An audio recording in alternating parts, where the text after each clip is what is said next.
안녕하세요. 8월 12일입니다. 월요일이고요. 한 주간을 새롭게 시작하는 날입니다. 어제 주일에는 말씀을 통해서 주시는 하나님의 은혜를 충만히 받으셨을 줄 압니다. 주일날 은혜 받지 못하면 한 주간이 허무한 삶이 되고 맙니다.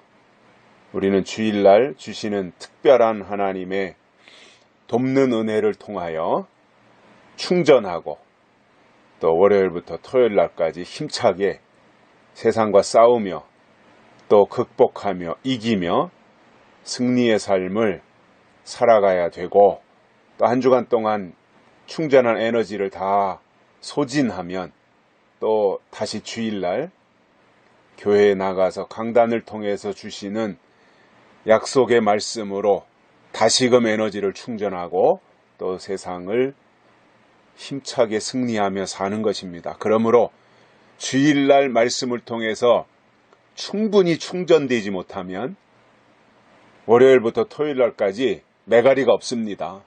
힘이 있을 수가 없어요.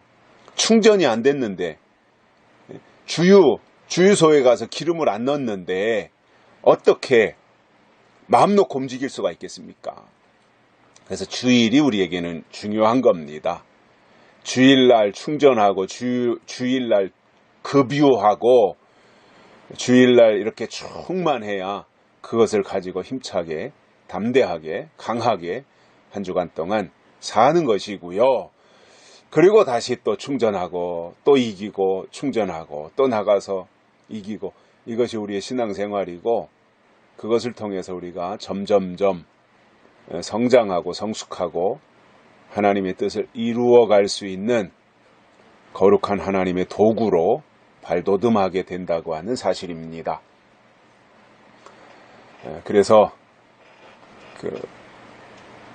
어떤 모양으로든지 우리가 정해놓은 약속의 말씀이 선포되는 정해놓은 교회에 출석하지 못한다면, 요즘에는 유튜브를 통해서 얼마든지 말씀을 공급받고 충전할 수 있는 통로가 있지 않습니까? 그것을 통해서 에너지를 충전할 수 있고요. 그러한 방향으로 우리가 신앙생활을 이렇게 맞춰간다면, 방향을 정하고 간다면 그 속에서 주시는 하나님의 특별한 깨달음이 제공될 것이고요. 그러면서 하나하나 또 하나님의 나라의 일들을 바라보고 나갈 수 있게 된다라고 하는 것입니다. 그러므로 뭔가 이렇게 여의치 못한 우리의 현실이나 상황을 핑계댈 것이 아니라 할 수 있는 방법을 찾아서 하자는 게 제 주장입니다. 당장 우리의 어떤 현실적으로 안 되는 것들이 있잖아요. 그렇기 때문에 신앙의 손해를 볼 수는 없지 않습니까? 안 되는 건 안 되는 것대로 접어두고 되는 쪽에서 되는 것으로 보충하며 또 말씀으로 채워가야 되는 거잖아요. 그래서 되는 쪽에서 찾다 보면 어쩔 수 없이 이제 제일 좋은 방법이 현재로서는 유튜브라고 봐요, 저는. 그래서 이렇게 큐티를 통해서도 말씀을 서로 주고받을 수 있고, 저는 이것이 좀 확산됐으면 좋겠는데, 들으시는 분들이 자기들만 듣고 확산을 안 시키니까 제가 참 굉장히 답답한 상황이거든요. 이런 것에서 좀 도움을 주시면 저도 더 힘이 나겠는데, 그냥 들으시는 분들만 듣고 마니까 퍼날르기를 하고 여기저기 신앙의 어떠한 맥락이 같은 분들에게 이것을 퍼날릴 수 있으면 굉장히 좋겠다라고 하는 생각을 가지고 있습니다. 그렇게 좀 도와주시면 저도 더 힘차게 할 수 있을 것 같습니다. 주변에 몇 사람씩은 다 있잖아요. 아, 저분은 열심히 신앙생활 하고 있다. 열심히 신앙생활 하는데 말씀에 감을 못 잡고 있으니까 이런 말씀을 저분에게 주고, 같이 이렇게 만나서 밥이라도 먹으면서 신앙 토론도 하면서 이제는 이렇게 믿어야 된다. 이런 게 전도가 되는 거 아니겠어요? 뭔가 근사하게 하려고 하다 보면 여건이 다 갖춰지고 나서 하려고 하다 보면 그 여건 만들어지는데 시간이 오래 걸리고 안 될 수도 있잖아요. 근데 현실 속에서 내가 할 수 있는 것부터 하자는 거죠. 그건 가능하거든요. 얼마든지. 그래서 저도 더 적극적으로 제가 할 수 있는 것들을 찾아서 하려고 합니다. 어떤 방법으로든지. 또 우리 유튜브를 통해서 이 말씀을 제공받는 분들도 누구에게 어떻게 이 말씀을 공급할 것인가 이것을 좀 기도하는 가운데 찾아서 확산될 수 있도록 해주시면 굉장히 피차간에 유익하겠다 그런 생각이 들어서 말씀을 드렸습니다. 오늘은 날씨가 좀 좋지 않아요. 비가 온다 그럽니다. 전국적으로. 어제 저녁부터 흐리더니 이제 비가 내리기 시작했고요. 그러게요. 이번에 비가 오면 당장 기온이 내려가진 않겠지만 이제 말복이 지났으니까 더위가 한풀 꺾이지 않을까 하는 기대는 가지게 됩니다. 아침 저녁으로는 좀 선선해지는 것 같고요. 일기예보를 보니까 그래도 낮에는 여전히 30도를 넘는 무더위가 계속 되는 것 같습니다. 조금만 더 견디면 될 것 같고요. 오늘 말씀은 데살로니가 전서 3장 13절입니다. 너희 마음을 굳게 하시고 우리 주 예수께서 그의 모든 성도와 함께 강림하실 때에 하나님 우리 아버지 앞에서 거룩함에 흠이 없게 하시기를 원하노라. 아멘. 바울의 어떠한 간절한 소망일 수도 있고요. 바울의 간구하는 기도의 내용일 수도 있고요. 바울이 데살로니가 교회 성도들을 향해서 이렇게 간절한 마음을 담아서 그들을 향해서 이렇게 말씀하시는데 13절에서 그렇게 말씀이 진행이 되지요. 너희 마음을 굳게 하시고. 자, 우리의 마음이 단단해져야 됩니다. 우리의 마음이 견고해져야 됩니다. 우리의 마음이 굳세져야 됩니다. 우리의 마음이 든든해져야 됩니다. 왜 그렇습니까? 그래야 미혹을 이기기 때문에 그렇습니다. 마지막 때 문제는 미혹이거든요. 특히 사람의 미혹. 가장 큰 문제예요. 사람의 미혹. 미혹자가 누구냐 이것을 잘 말씀을 통해서 들어야 되는데 결국 우리가 마음을 굳게 한다고 하는 것은 그래 내가 마음을 강하게 해야지 내가 담대하게 해야지 아무리 두 주먹 불끈 쥐고 마음 먹는다고 해서 마음이 굳게 되는 게 아닙니다. 어떻게 마음이 굳게 되겠습니까?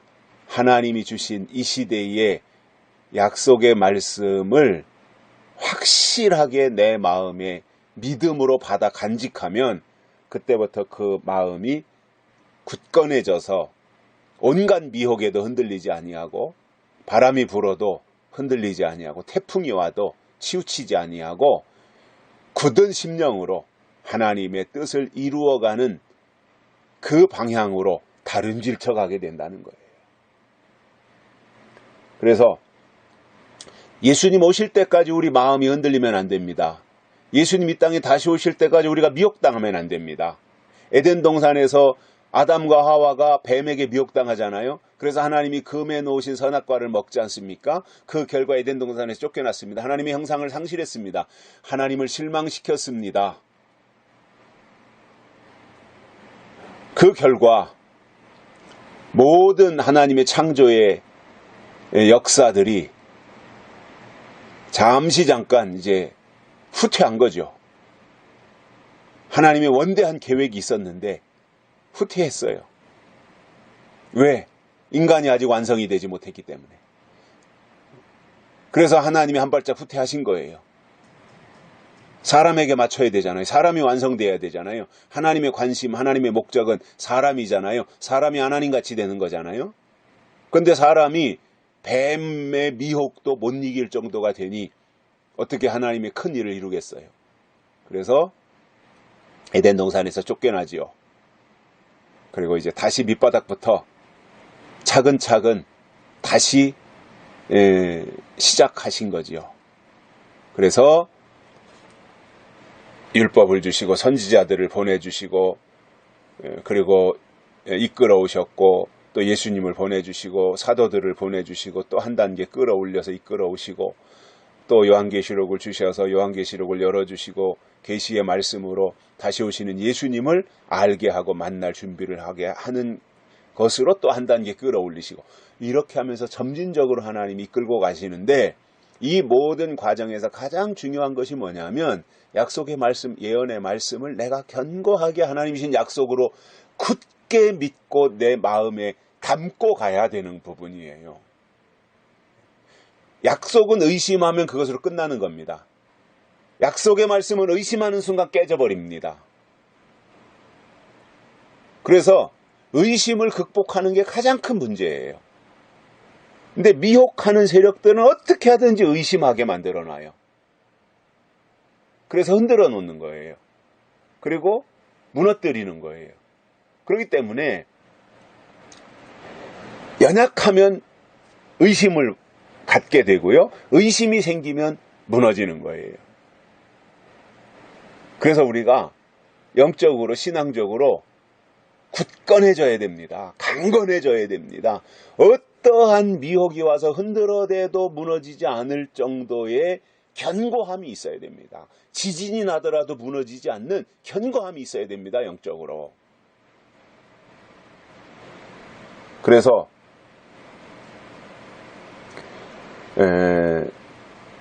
굳게 하시는데 우리의 마음을 믿음을 굳게 하시는데 왜 그렇게 하시느냐? 이유가 있어요. 우리 주 예수께서 그의 모든 성도와 함께 강림하실 때에 하나님 우리 아버지 앞에서 거룩함에 흠이 없게 하시기를 원하노라. 거룩함에 예수님이 이 땅에 다시 오실 때 강림하실 때 거룩함에 흠이 없게 하시기 위해서 우리의 마음을 굳게 하신다라는 겁니다. 결국 흠이 없다라는 게 뭐예요? 거룩하다는 거잖아요. 거룩하기 위해서 어떻게 해야 되는 거예요? 미혹당하면 거룩이 무너지는 거예요. 거룩이 없어지는 거예요. 흠집이 생기는 순간 무너지는 거예요. 신앙이. 그래서 거룩함에 흠이 없기 위해서 하나님이 우리의 마음을, 우리의 믿음을 굳건하게, 견고하게 만들어 주신다는 겁니다. 그러기 위해서 약속의 말씀이 우리에게 주시는 거예요. 우리가 약속의 말씀을 받고 예언의 말씀을 내 신앙의 가장 큰 어떤 중심축으로 삼고 있으면 그는 절대로 어떤 경우도 미혹당하지 않아요. 흔들리지 않아요. 의심이 생기지 않아요. 근데 이 의심의 문제는 본인 스스로가 극복해야지 누가 못 도와줘요. 의심의 문제는. 약속을 의심한다, 예언을 의심한다, 재림을 의심한다, 계시록을 의심한다. 이거를 누가 도와줄 수 있냐고요. 본인이 그것을 믿어야지요. 성경을 보면서. 또 계속해서 말씀을 들어야 되겠죠. 말씀은 신기하게도 계속 들으면 그 방향으로 믿음이 축적되어 가지만 안 들으면 속에 있던 것도 점점 희미해지게 되어 있습니다. 이게 살아있기 때문에 그런 거예요. 영은 살아있는 거잖아요. 하나님의 영은. 하나님은 우리가 거룩함에 있어서 흠이 없기를 원하십니다. 그럼 우리의 거룩은 어떻게 가능한 거예요? 결국은 요한계시록으로 표현하자면은 인치심을 받는 게 거룩이에요. 그 거룩에 흠이 없어야 되는데 흠이 없으려니 어떻게 해야 돼요? 굳건해야 돼요. 그래야 미혹을 이길 수 있기 때문에. 미혹당하면 그게 흠입니다. 그래서 오늘 또 이제 한 주간을 또 새로운 각오와 마음으로 출발하는 첫 번째 날 월요일인데 이날도 하나님의 도우심으로 힘차게 한 주간 출발하시고요. 우리의 모든 생각과 마음을 하나님께 고정하고 하나님의 일에 이렇게 매진할 수 있었으면 좋겠고요. 저 나름대로 이제 성경을 보면서 깨닫는 것들이 있거든요. 그게 이제 하나님이 저에게 주신 특별한 은총이라고 저는 생각을 해요. 남들이 보지 못하는 것을 저는 성경에서 보거든요. 남들이 깨닫지 못하는 것을 저는 깨닫게 되거든요. 물론 제가 못 깨닫는 것도 다른 사람이 깨닫는 게 있겠지요. 제가 보지 못하는 것을 또 다른 사람이 보는 것도 있겠고요. 근데 저는 일단 되도록이면 보편적인 시각에서 성경으로 접근해서 그 속에서 주신 하나님의 뜻을 발굴해내려고 애를 써요. 근데 제가 많이 뭐 거기에 막 성경책이 뚫어질 정도로 쳐다보는 것이 아니라 하나님이 저에게 그런 주신 은혜가 있어서 그 방향에서 이렇게 보면 그런 것이 제가 자연스럽게 깨달아지는 거예요. 그래서 이제 그렇게 지금까지 제가 왔고, 그래서 남들이 가지지 못한 것을 제가 가진 것들이 있고요. 또 그것을 어떤 모양으로든지 함께 나누고 있는 거거든요. 그 중에 하나가 이제 진리축제를 통해서도 나누고 있는데, 제가 며칠 전에도 말씀을 드렸지만 아마도 이달 8월달 진리축제가 20일 날 화요일 날 대전에서 있을 예정인데, 그때는 아마 겐족속에 대해서 하게 될 것 같습니다. 겐족속 기도해 주시고요. 제가 이번 한 주간 동안 기도하는 가운데 이 겐족속에 대해서, 성경에 있는 겐족속, 그들이 어떤 사람들이었고 그 겐족속이 이 시대에 누구에 해당이 되는가, 뭐 이런 부분들을 이렇게 좀 접근해 가려고 계획을 세우고 있습니다. 기도해 주시고요. 더 많은 사람들이 예언의 말씀을 듣고 약속의 말씀 가운데로 나와서 마음과 믿음이 굳세져서 미혹을 이기고 거룩함에 흠이 없게 되는 믿음의 동역자들이 되시기를 바랍니다. 오늘 여기까지 하겠습니다. 고맙습니다.